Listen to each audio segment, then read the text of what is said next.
মায়ের পাশেই ঘুমিয়েছিল ছোট্ট হাবিবা। অপারেশনের আগের রাত। ভয় নেই, কান্না নেই, শুধু শিশুর ঘুম। কেউ ভাবেনি এই ঘুমই হবে তার জীবনের শেষ ঘুম। একটি ভুল ইঞ্জেকশন, আর তাতেই থেমে গেল একটা নিষ্পাপ প্রাণের নিঃশ্বাস। হাবিবাকে নেওয়া হয়েছিল শুধু একটি আঙ্গুল সোজা করার জন্য।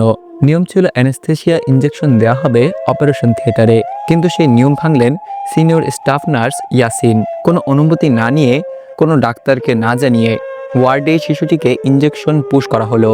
কয়েক সেকেন্ডের মধ্যেই নিথর হয়ে গেল হাবিবা। হাবিবার মা জরিনা বেগম বলেন, আমার মেয়ে ঘুমিয়েছিল, ইঞ্জেকশন দেওয়ার সময় হাত নাড়াইছে, আমি ধরছি, তারপর আর কিছুই নাই, আমার মেয়েটা আর নাই।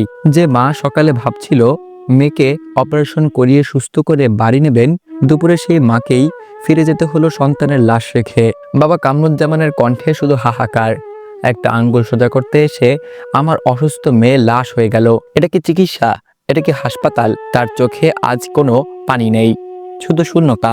হাসপাতালের পরিচালক ডাক্তার মোহাম্মদ শেহাব উদ্দিন স্পষ্ট করে বলেছেন, এটা চরম অবহেলা। তিনি জানান, অভিযুক্ত নার্স কাউকে না জানিয়েই অ্যানেস্থেসিয়া দিয়েছেন। নার্সকে সাময়িক বরখাস্ত করা হয়েছে, তদন্ত কমিটি গঠন করা হয়েছে। কিন্তু প্রশ্ন থেকেই যায়, একটা শিশুর প্রাণ কি তদন্তে ফিরে আসবে? শেরেবাংলা নগর থানার ওসি জানিয়েছেন, শিশুটির বাবা অভিযোগ দিতে এসেছেন। মরদেহ ময়নাতদন্তের জন্য মর্গে রাখা হয়েছে। আইনি প্রক্রিয়া চলবে, কিন্তু আইনের রায় কি কোনো মায়ের কোল আবার পূর্ণ করতে পারবে?